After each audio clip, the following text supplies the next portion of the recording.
Nijajimisa Oilimi Nijajimisa Nananyamio Nijajimisa Oilimi Nijajimisa Nananyamio Sominu Nananyamio Chers frères et sœurs, nous allons passer à l'écoute de la parole de Dieu, du verset du jour. Je voudrais ce matin attirer l'attention de tout le peuple et de tous les auditeurs qui vont suivre ce message, ou alors qui suivent en ce moment ce message. Nous savons qu'aujourd'hui, l'Église, c'est vrai, s'est développée. L'Église est partout dans le monde entier. Mais il y a quelque chose qui manque. Il y a un message important qui manque aujourd'hui, certainement même qui est oublié, si je pourrais m'exprimer ainsi, par plusieurs leaders, par plusieurs prédicateurs, qui est le retour du Seigneur Jésus. Alléluia. On pense au bien terrestre. On pense à de grandes bénédictions. On veut voyager. On veut être béni. Et c'est ce genre de message qu'on recherche. Mais quel est le but de l'Église? L'Église existe pourquoi? Jésus, avant de monter au ciel, il a dit, je vais vous préparer une place. Et lorsque je m'en serai allé, alors je vous enverrai l'Esprit de Dieu. Alléluia. Je vous préparerai une place, afin que là où je suis, vous y soyez aussi. L'Église sera enlevée. Le retour de Jésus est proche. Aujourd'hui, beaucoup de leaders ecclésiastiques ont oublié ce message. Alléluia. Alors, c'est pourquoi nous allons prendre un texte important dans le livre de Marc, chapitre 13.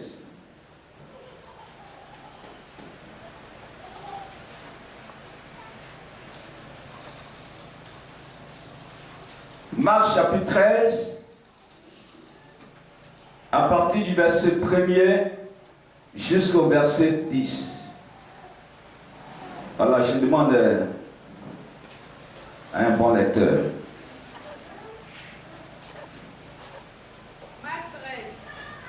Oui.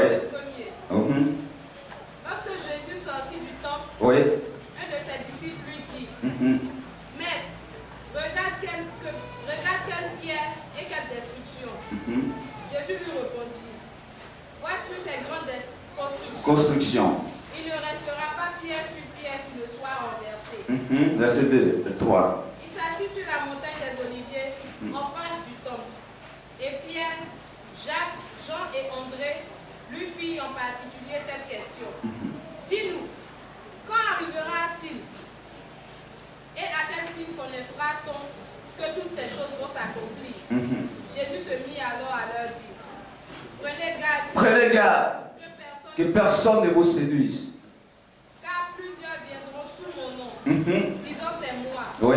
Et ils séduiront beaucoup de gens. Ils séduiront beaucoup de gens. Quand vous entendrez parler de guerre, de bruit de guerre, ne soyez pas troublés. Oui. Car il faut que ces choses arrivent. Mais ce ne sera pas encore la fin. Un instant, s'il te plaît.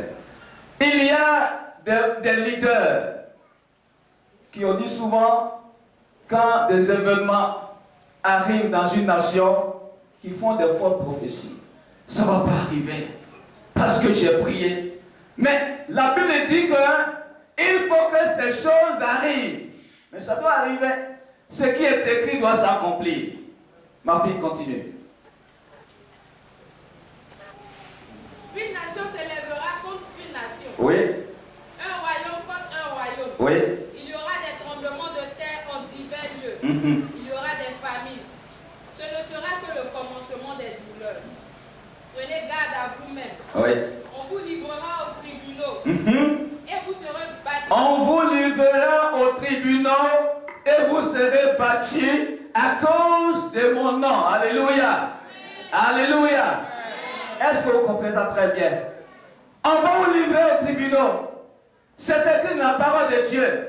Et quand ça arrive, pour un enfant de Dieu authentique, tu dois être plus affermi pour dire la parole de Dieu s'est accomplie. Je mets les genoux à terre. Continue. Prenez garde à vous-même. Prenez garde à vous-même. On vous livrera aux tribunaux et vous serez battus de verre dans les synagogues. Dans les synagogues. Vous comparaîtrez devant Un instant. Est-ce qu'on n'a jamais vu ça? L'église du réveil de la Côte d'Ivoire. Les hommes de Dieu viennent être battus, mettre en prison. C'est écrit, ça doit s'accomplir. Nous allons gloire au Seigneur. Continue.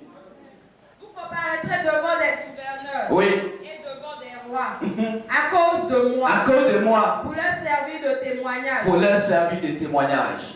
Il faut premièrement que la bonne nouvelle soit prêchée à toutes les nations. Merci. Amen. Merci ma fille. Alléluia.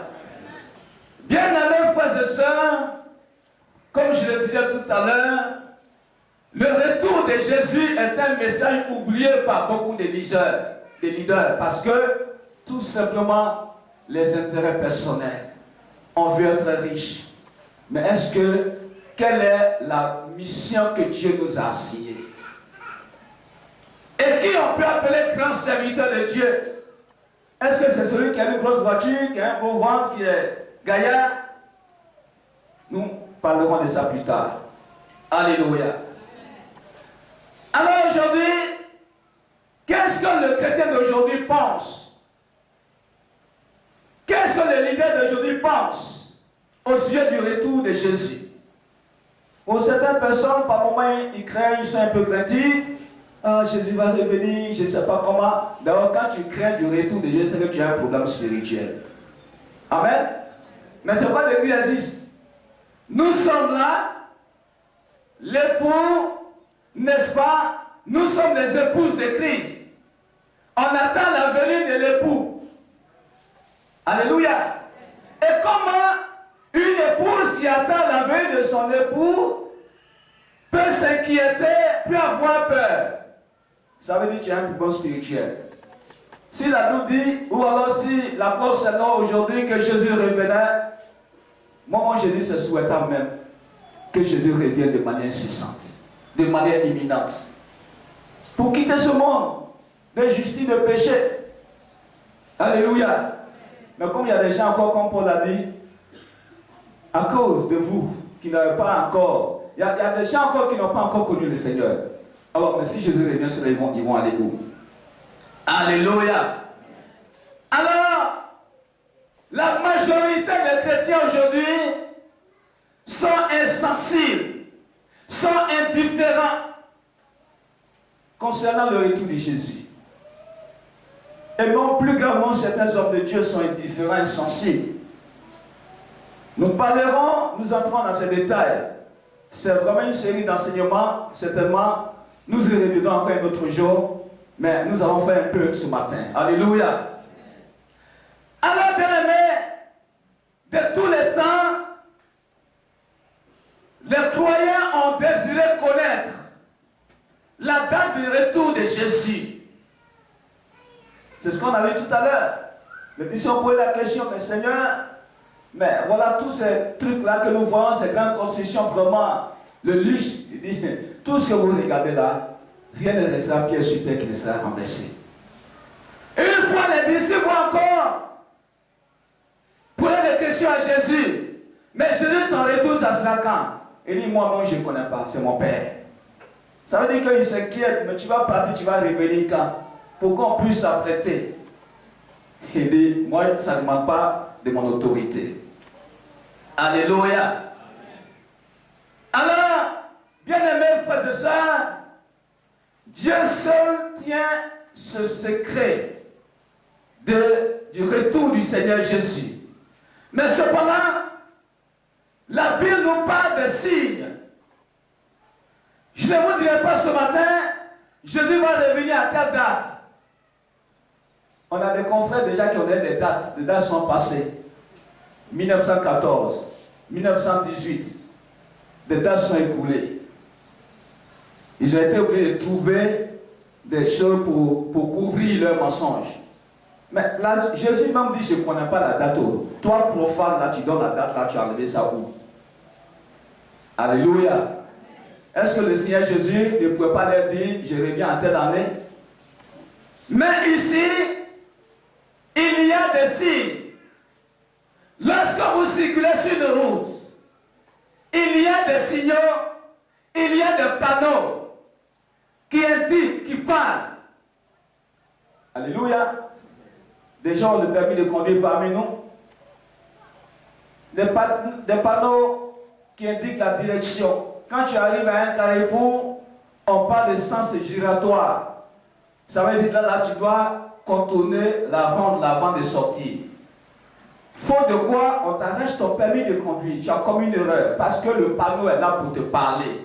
Tu n'as pas accepté.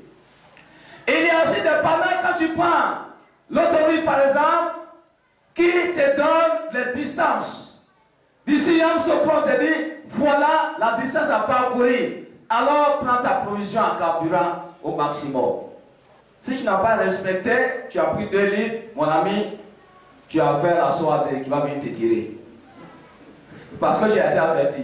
Le panneau t'a dit, tu as en moins c'est 200 km à parcourir. Et toi tu prends 2 litres de carburant. Le problème c'est toi qui a crié, c'est pas l'osaire, c'est pas aussi, comme on appelle l'autorité. Alléluia. Souvent c'est vraiment des panneaux signalent des obstacles, des dangers qui sont devant, dans les virages, un pont cassé, des dos d'âne.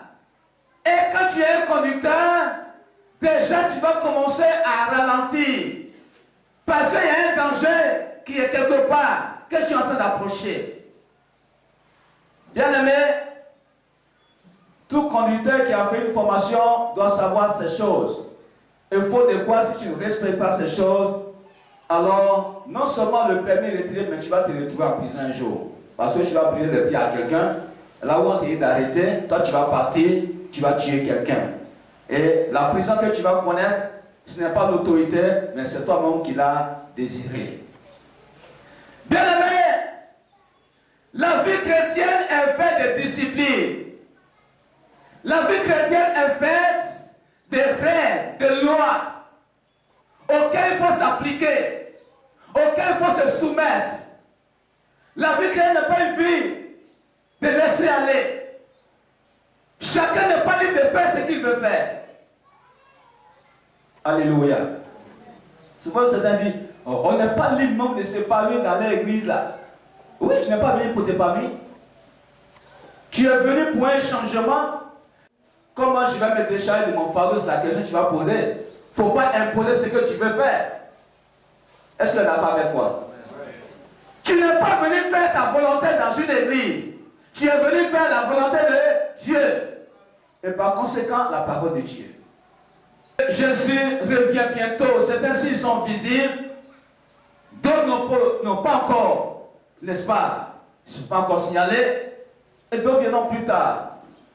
Mais ce matin, parmi les signes, il y a d'abord 3 types de signes. Il y a les signes indiquant la fin. Alléluia. La fin des temps et le commencement des douleurs. C'est la première vague. La deuxième vague, il y a les signes précédant immédiatement les événements de la fin. Alléluia. Et ensuite, le troisième groupe, ce sont les signes accompagnant les événements de la fin des temps. Mais nous allons parler, n'est-ce pas, du premier qui, n'est-ce pas, qui donne les signes indiquant la fin. C'est ce qui va nous importer ce matin. Alléluia. Bien-aimés frères et sœurs, notre Seigneur Jésus revient bientôt. Et il y a des signes par lesquels chacun de nous, chaque chrétien, doit s'apprêter, doit faire attention. Moi, je préfère souvent l'enseignement de la parole de Dieu. C'est vrai, le miracle, c'est bon. On peut faire le spectacle. Mais celui qui ne possède pas la connaissance, tu constitues un danger permanent pour l'Église. Tu constitues un danger pour toi, pour ta vie, pour l'Église. Quand tu es ignorant de la connaissance, on va t'emballer facilement. Un faux leader va se lever. Il va te dire, Jésus est à Port-Boué, tu vas courir pour aller là-bas. Il est au bord de la mer, là-bas, il vous attend. Et puis toi, tu vas partir. Parce que tu n'as aucune connaissance de la parole de Dieu. Des Jésus ont apparu dans le monde. Les gens sont partis, ils sont disparus. Ils n'ont pas résisté. Parce que c'était du faux. Alléluia. Alors, ceci doit nous amener à savoir, à dire que ce monde que nous avons n'est pas un monde stable. Le chrétien doit savoir ces choses. C'est vrai, nous voyons le monde, on parle de l'évolution, on parle du développement, tout ce que vous pouvez citer. Mais le monde n'est pas stable, s'il vous plaît, frères et sœurs. Alors, Jésus pourrait revenir à n'importe quel moment. C'est pourquoi nous devons connaître les signes. Premièrement, le premier signe, c'est l'apparition des faux. Nous prenons le verset 5 de notre texte de base qu'on a lu tout à l'heure, verset 5 et 6. Ma fille, tu peux encore relire le verset 5 et 6 de notre texte de Marc chapitre 13. Marc chapitre 13, verset 5 et 6. Oui. Jésus se mit alors à leur dire, prenez garde que personne ne vous séduise, Oui. car plusieurs viendront sous mon nom, Oui. disant c'est moi, Oui. et ils séduiront beaucoup de gens. Et ils séduiront beaucoup de gens. Alléluia. Alors, bien aimés frères et sœurs, le Seigneur Jésus a dit, prenez garde que personne ne vous séduise, car plusieurs viendront sous mon nom et diront quoi? C'est moi qui suis le Christ. L'invasion des faux est une preuve. Aujourd'hui, la prolifération des églises, des ministères, des hommes de Dieu, à cause du faux aujourd'hui, dans le climat spirituel, des gens aujourd'hui sont hostiles à la parole et ne veulent pas recevoir. Parce qu'on ne sait même pas qui est vrai serviteur, qui est vrai servant, quelle est la meilleure église. La confusion dans l'esprit des gens qui recherchent Dieu. Ils ne savent pas où aller. L'invasion des faux est une preuve permise par Dieu lui-même pour tester son amour dans le cœur de chaque enfant de Dieu. Est-ce que vous me suivez? Amen. Si tu aimes Dieu, tu aimes quelqu'un, c'est à temps de peu de difficultés que tu vas démontrer que tu l'aimes. L'amour, là, c'est les actes.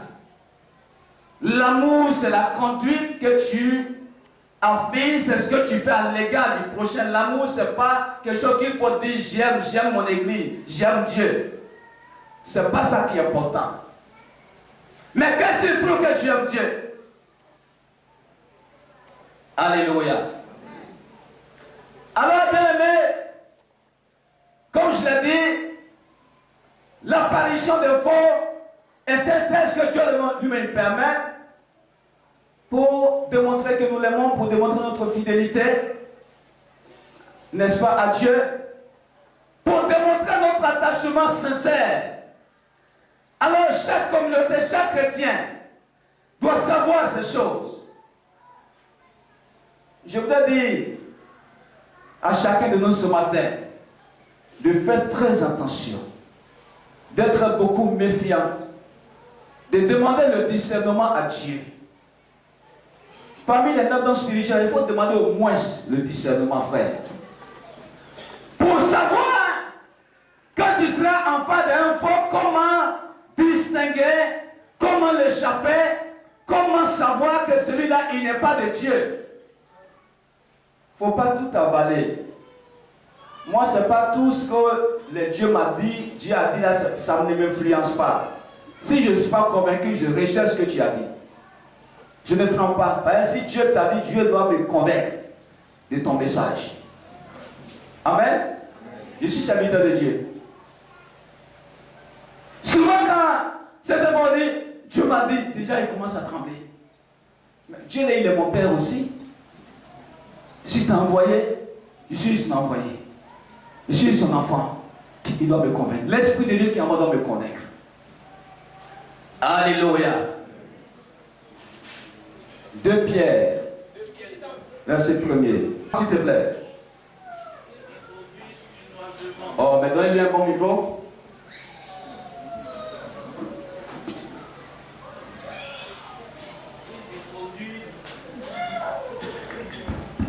Alléluia.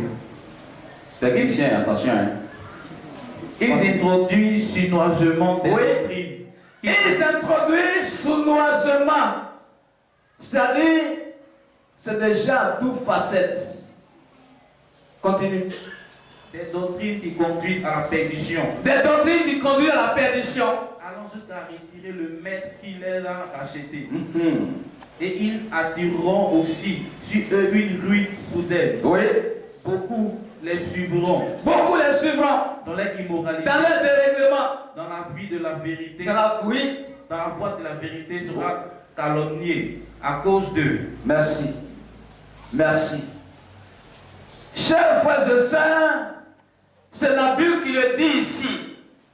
Il y a des faux prophètes, des faux pasteurs, des faux évangélistes, des faux docteurs, des faux prédicateurs.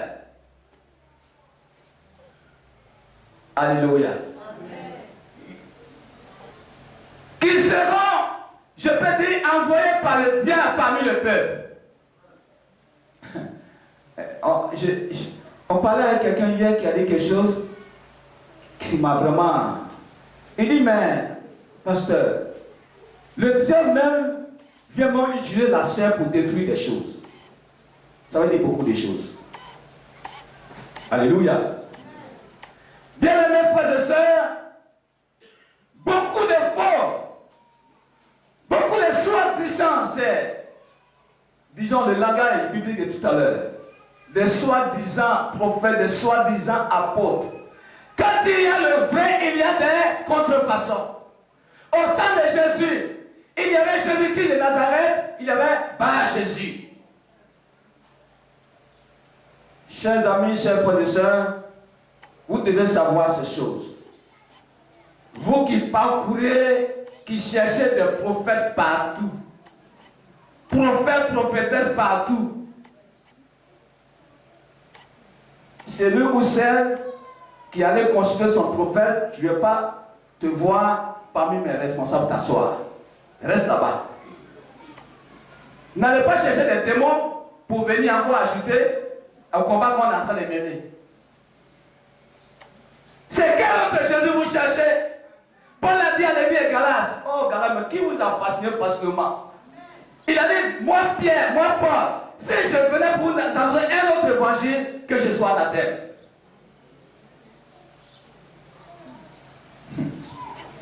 Alléluia. Acte chapitre 20, c'est un verset important qu'on ne peut pas vous mettre. Acte chapitre 20, verset 28 à 33, rapidement. Le troupeau dont le Saint-Esprit vous a confié, Oui. la responsabilité.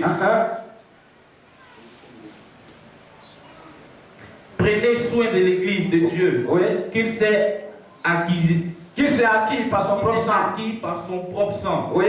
Je sais qu'après mon départ, des loups cruels Des loups cruels après mon départ. s'introduiront. Ça, ça veut dire de fait, hein? Oui. S'introduiront parmi vous. Oui. Et ils ne pailleront pas le troupeau. Oui.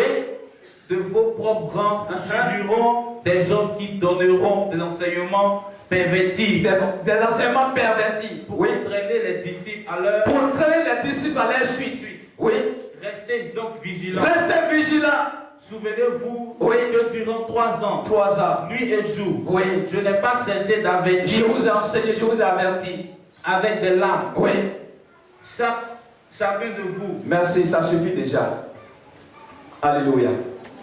Prenez garde à vous-même et aux troupeaux du Seigneur sur lesquels le Saint-Esprit vous a établi évêque. Ça, c'est des leaders que nous sommes.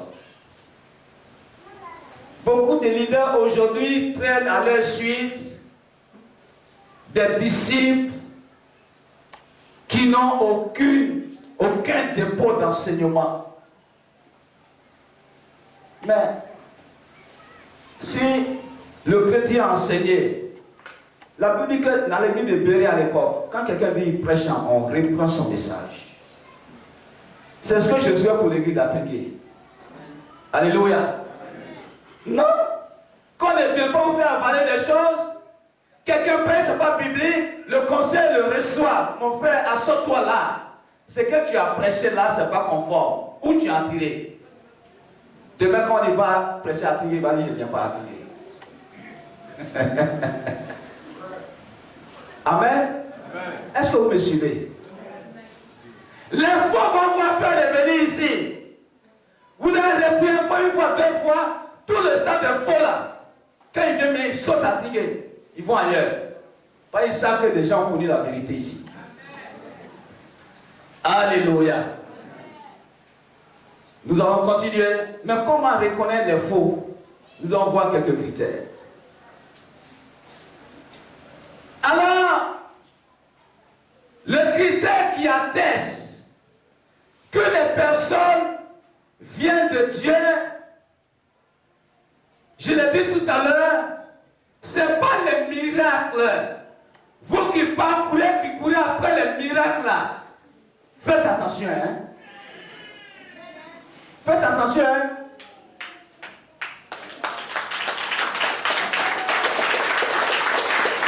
Faites très attention. Tous les miracles ne sont pas de Dieu. Le diable fait des miracles. On a vu trop de miracles.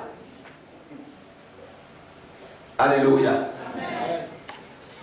Bien-aimé, ce n'est pas aussi son rang social qui démontre qu'il vient de Dieu.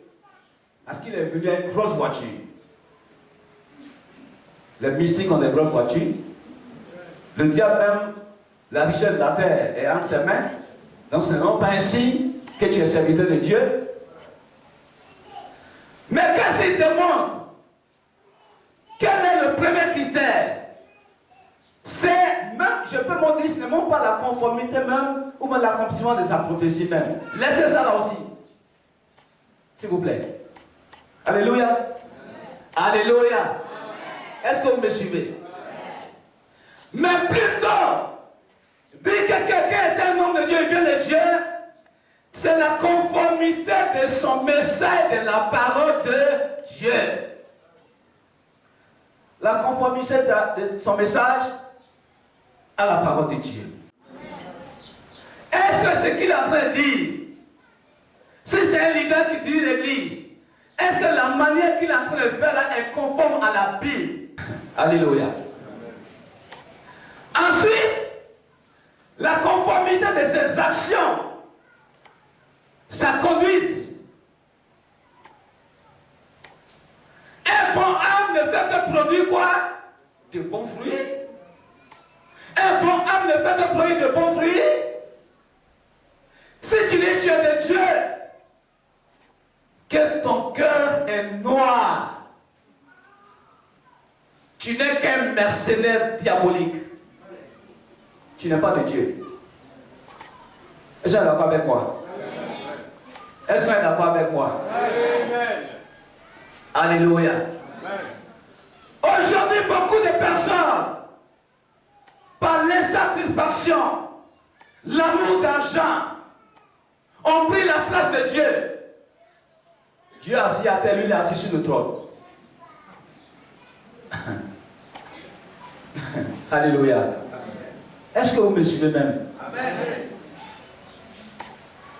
Chers frères et sœurs, dans Matthieu chapitre 7, verset 15 à 20, quelqu'un peut me dire le verset rapidement. Méfiez-vous de prétendus prophètes. Ils viennent à vous de vêtements de brebis. Oui. Mais au-dedans d'eux, ce sont des loups. Ce sont des loups ravisseurs. Vous les reconnaîtrez à leur fruit. À leurs fruits. Quel ton du raisin sur Ah. des bronzes Non. ou des figuiers sur des charbons. Des filles. Des figues, excusez, sur des charbons. Oui. Tout bon arbre produit de bons Tout fruits. bon arbre a toujours produit du bon fruit. Mais le mauvais arbre Le mauvais arbre. produit de mauvais fruits. Alléluia. Amen. Alléluia. Chers frères et sœurs, il faut lire encore un autre verset, Matthieu 24, verset 11, 13 là-bas, c'est un bon verset. Matthieu 24, verset 11. Rapidement. Matthieu 24, verset 11. Oui. À 13. Beaucoup de prétendus prophètes surgiront Oui. et ils tromperont beaucoup de gens. Oui. À cause de la progression du mal, Oui. l'amour du plus grand homme se réfractera. Ok. Merci. Il prouve que Jésus revient bientôt. C'est un signe fort. Quand aujourd'hui, l'Église même en général est en train de perdre sa place. Quand aujourd'hui, nous voyons des leaders, des choses qu'un seul chrétien ne peut pas faire, des grands leaders commettent des faux graves. Et puis des gens le suivent. Des saints fidèles, même saints disciples, saints fidèles, quand il a un problème avec quelqu'un, il dit je laisse à cause du Seigneur. Amen. C'est ça, quand certains leaders ont un petit problème, ils montent à la justice, ils condamnent leur collègue. On le met en prison et puis il est fort. Alléluia. Amen. On va fermer une église parce que pour qu'on puisse te remettre avec l'église, malheureusement, ceux aussi qui les suivent, ceux qui les écoutent, ceux qui les reçoivent, l'autorité devait demander, donne-nous le papier administratif qui peut être pour toi. Dommage. On ne pose pas ces questions. Est-ce que vous me suivez bien? L'église se bâtit. Est-ce que c'est moi qui ai connu l'église d'Atingué? Mais le jour où il veut partir, je lève votre église. C'est sur le plan local des églises, les chrétiens se cotissent leur argent pour bâtir l'église. Nous, on ne vient que faire la couverture spirituelle administrative. Je suis secrétaire général du bureau national. Si je viens, c'est pour vous aider dans l'administration de comment faire tout cela. Mais si je veux changer d'église, je m'en vais. D'où vient que ce que je n'ai pas bâti, ce que je n'ai pas construit, je viens arracher de force parce que Dieu m'a béni. Alors ma bénédiction devient la terreur de mon prochain. Leader spirituel. C'est faisant ça, frère, c'est ce qui doit nous interpeller du retour de Jésus. Si ces choses abominables se passent, si des leaders montrent la honte au monde, la honte au corps d'église, c'est pour savoir que Jésus revient bientôt. Jésus revient bientôt, frères et sœurs. Vous devez le savoir. Ça ne doit pas vous effrayer. Ça ne doit pas vous effrayer du tout. Si pour la vérité, je prêche la vérité, on dit on t'arrête, Dieu soit loué. Amen. Alléluia. Amen. Alléluia. Amen. C'est vraiment désolant. C'est vraiment horrible que ces choses puissent se produire dans nos églises aujourd'hui. Alléluia. Martin Luther pouvait dire, le diable en blanc est plus dangereux que celui qui est en noir. Alléluia. Le diable en blanc là, c'est lui qui est le plus dangereux. Craignez-le. Celui qui est noir là, lui il est bon. Parce qu'on l'a déjà vu. Lui-même il s'est présenté. Mais lui qui est blanc là, tu vas croire que c'est le bon. Non. C'est le mauvais méchant qui est là. Craignez-le. Et prenez vos dispositions. Alléluia. On continue. Mais pourquoi l'effort dans nos églises? introduisons dans les églises, c'est ce qu'on va voir. Premièrement, c'est à cause de fausses vocations. Il y a des gens, par amour d'argent, par gain, pasteur, pas bien habillé ce matin, tu dois devenir pasteur. Et bien, quand il a habillé ce matin là, ah mais si j'étais pasteur, j'allais m'habiller comme ça. Viens. Il n'y a pas que le veste dans le ministère là. Il y a des épreuves dures. Quand tu arrives là, toi, moi je suis en train de réfléchir, c'est vraiment Dieu qui m'a appelé. C'est lui qui l'a appelé. Mais il faut accepter ça. Si quelqu'un n'est pas véritablement appelé par Dieu, n'est-ce pas, qu'il se propulse.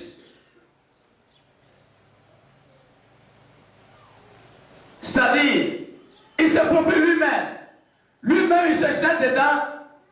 Alors, finalement, il va devenir constituer un problème, une honte pour l'Église. Souvent, c'est par cupidité. Le gain d'avoir l'argent. Quand quelqu'un dit, c'est dans le passé, il y a l'argent maintenant. Il faut démissionner, tu vas venir. Alléluia. Alléluia. Souvent, on est conduit par le désir d'honneur de gloire. On veut servir Dieu. Une fausse vocation. Je vais devenir serviteur de Dieu. Parce qu'on vit un intérêt quelconque. Si ce dernier-là, il devient pasteur, évangéliste, serviteur de Dieu, il sera un problème pour l'Église. Tout le corps de Christ va en souffrir. Alléluia. Est-ce que vous me suivez bien? Alors, on rentre dans le ministère en réponse de l'appel de Dieu. On rentre dans le ministère en réponse de l'appel de Dieu. Dieu t'a appelé, tu as répondu, tu es entré. Le Seigneur sera avec toi. Il va guider tes pas. Il fait de sorte que tu vas éviter les erreurs. Alléluia. Vous voyez, deuxième chose, le temps nous presse, c'est à cause des ambitions charnelles dans le ministère. Dans la parole de Dieu, il y a deux exemples que je vais donner. Adonijah, Absalom. La semaine passée, je vous ai parlé d'Absalom. Adonijah est le quatrième fils de David. Absalom est le troisième. Les deux se suivent. Puisque Dieu a programmé, David a fait le vœu à Bathsheba pour dire que c'est Salomon qui va prendre le trône. Ça a suscité une révolte. Absalom, l'orgueil, parce que tout le monde apprécie, il est beau, il s'est parlé, il a commencé à conspirer contre son père pour pouvoir lui arracher le palais, la royauté. Qu'est-ce qui est arrivé? La mort. Il ne va pas revenir chez cette histoire. Je vous ai dit la fois dernière comment il est mort. Malheureux, un prince, suspendu entre le ciel et la terre, qui a offensé Dieu. Tu as offensé Dieu, c'est Dieu qui te frappe. Après lui, Adonijah va se lever. Il va aller aussi à Hébron pour se procurer des chars. Il a commencé à toucher les membres, les anciens du palais. Il a commencé à les coopter. Mais malheureusement, il y a des personnes mûres qui n'ont pas écouté. Ils ont dit, ah mon ami, ton plan que tu as commencé là, nous on n'est pas dedans. Alléluia. Il y a des membres du palais tels que Sadok qui est le sacrificateur, Benaja qui est le chef de garde de la royauté, et le prophète Nathan, ils ont dit, mon ami, nous on n'est pas dedans. Ils sont en train d'informer le roi. Pourquoi Adonijah voulait le trône de son père? Ce sont des ambitions charnelles. Des ambitions charnelles. Et les ambitions charnelles détruire beaucoup de ministères, détruire beaucoup de serviteurs de Dieu, détruire les églises aujourd'hui. Le désir de régner, le désir de gloire, le désir de l'argent, la cupidité. C'est toi qui as créé l'église là. Je suis le chef de l'église. Nous ne sommes que des ouvriers. Assois-toi à ta place d'ouvrier. Aujourd'hui, il y a des gens qui sont passés pour des créateurs d'églises. Ils vont falsifier des dossiers pour arracher des églises. Pourquoi? Où sommes-nous, frères et sœurs? Mais enlevons le nom église dessus. Mettez un autre nom. Ça, ce n'est pas l'église de Jésus-Christ. Enlevez l'église, mettez un autre nom qui vous convient, qui vous sied. Ne détruisez pas le corps de Christ. Alléluia. On te donne la direction dans tous les cas. Pour une question administrative, il faut qu'il y ait quelqu'un qui dirige. Sinon, Dieu a appelé tout le monde à diriger. Mais puisque tout le monde ne peut pas s'asseoir là en même temps, on dit toi, mon frère Honoré, viens, tu vas diriger l'église. Est-ce que c'est mauvais ça? Mais si tu as dirigé, va t'asseoir, l'autre il va diriger. Pourquoi tu attrapes ça en bas de toi? Pourquoi? Tu ne sais même pas comment l'église a commencé. Tu n'es même pas le premier leader aussi même. Si même parler, on peut parler des fondateurs, tu ne les même pas. Et puis tu falsifies les choses pour te faire fondateur. Ce qui est dommage, c'est qu'il y a des gens qui n'ont aucune connaissance de la personne de Dieu même et qui encouragent ces choses. Qui soutiennent ces choses. Qui croient que c'est la vérité. C'est ce qui est dommage. Alléluia. Est-ce que vous me suivez? Alléluia. Bien-aimés frères et sœurs, que le Seigneur nous aide à comprendre ces choses. La recherche de la gloire humaine, la recherche, le désir d'élévation conduit à la déchéance, conduit, n'est-ce pas, à la mort. Parce que Dieu n'est pas dedans.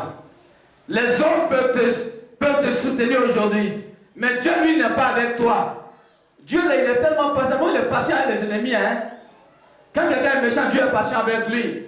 Il te laisse. Il t'attend. Il t'avertit. Il te parle.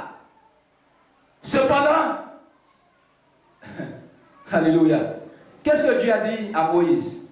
J'endurcirai le cœur de Pharaon. Je vais endurcir son cœur. Il va te poursuivre. Dieu les conduit vers où? Vers la mer où il n'y a pas de chemin.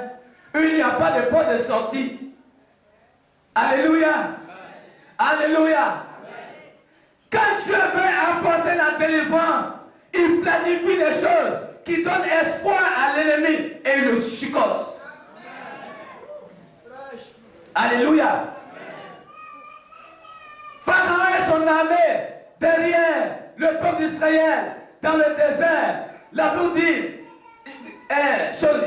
moi il regarde derrière, c'est une poussière qui se soulève, la poussière des chars qui viennent. Le peuple en train de pleurer. Mais que ferons-nous? Moïse, pourquoi tu nous as envoyés ici? Moïse, est-ce qu'il n'y a pas de sépulcre? Moïse, on va mourir. Moïse a dit quoi? Reste tranquille. Alléluia. Ces hommes que vous voyez là, vous ne les verrez plus jamais. Vous ne les verrez plus jamais. L'Éternel combattra pour vous. L'Éternel combattra pour l'église du rebelle de la Côte d'Ivoire. Alléluia. L'Éternel combattra pour son église. Parce que cette église est fondée sur la base de la spiritualité. Cette église n'est pas fondée sur la base de fortune. Mais Ce qui importe, c'est le royaume des cieux. C'est le rôle de l'Église. L'Église est là pour emmener les gens au salut, pour sauver des vies, pour sauver des âmes qui vont en perdition. C'est le rôle de l'Église. C'est la mission de l'Église. C'est la grande commission. C'est à ça que Dieu nous a appelés. C'est le compte qu'on donne à Dieu. Il ne dira pas, tu as acheté combien de voitures, tu as bâti combien d'immeubles. Non, tu as sauvé combien de personnes. C'est ça la vision de l'Église et c'est ça le travail de l'Église de la Côte d'Ivoire. Vous pensez que Dieu peut laisser une telle église fermer les portes? Jamais. Vous croyez que Dieu peut laisser cette église fermer les portes? Quand il a dit, l'église des rebelles est dissoute. Si quelqu'un vous prononce ce mot, dites-le qu'il n'est même pas chrétien. Est-ce que vous me suivez bien? Soyez courageux. Hein? Quelqu'un vous dit l'église des rebelles, la Côte d'Ivoire est dissoute. Soyez courageux à lui dire tu n'es pas chrétien. Amen. Bon, quelqu'un qui vient dissoudre l'église là, toi tu es qui? L'église de Jésus-Christ? Mais tu as promis à Dieu? Si tu veux pour ta faire, toi tu vas dissoudre l'église? Depuis l'histoire de l'église, rappelez-vous un peu de l'histoire de l'église. Au temps de Néron, au temps de Dioclétien, au temps de Constantin Ier, tous ces hommes-là, ces empereurs, dans l'histoire de l'église, ont fait plus que ça. Il y a des persécutions atroces où des leaders étaient pendus, brûlés, vifs dans les jardins. Et c'est les flammes là qui créent les jardins. Est-ce que l'église a fermé les portes? Au contraire, ça a permis au développement, ça a permis l'épanouissement, ça a permis l'exploitation, ça a permis la croissance numérique de l'église.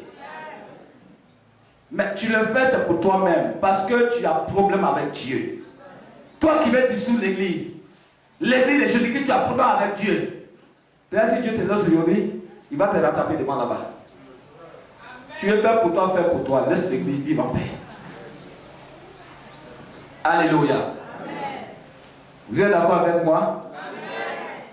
Frères et sœurs, comme je l'ai dit tout à l'heure, nous avons beaucoup de choses, mais comme c'est vraiment une série d'enseignements, nous reviendrons un autre jour pour vraiment poursuivre. Mais ce que je veux dire à chacun de nous, c'est que les signes annonciateurs du retour de Jésus sont déjà là. Sont déjà là. Préparez-vous pour rencontrer Jésus, pour rencontrer Dieu. C'est le message que je vais vous apporter ce matin. Ne vous laissez pas tromper, ne vous laissez pas distraire par quoi que ce soit, par qui que ce soit.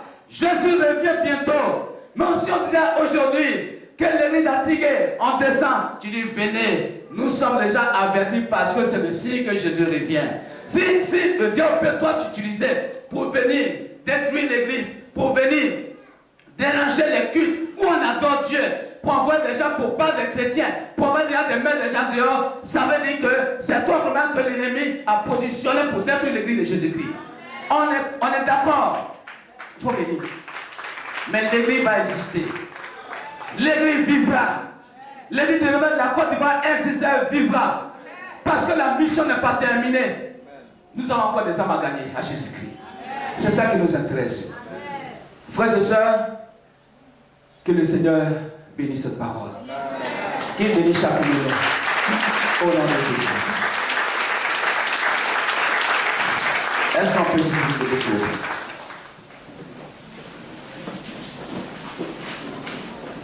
Tu vas prier le Seigneur en fonction de cette parole. Les signes annonciateurs du retour de Jésus, qui est le thème de ce matin. Tu vas prier pour toi-même. Certainement dans ce temps, tu es un peu troublé dans ton corps. Tu es un peu confus dans ton esprit par rapport à tout ce qu'on attend. Peut-être que tu t'attends même, si ça comme ça va changer d'église. C'est que toi, tu n'es même pas chrétien même du tout. Tu n'as même pas la connaissance.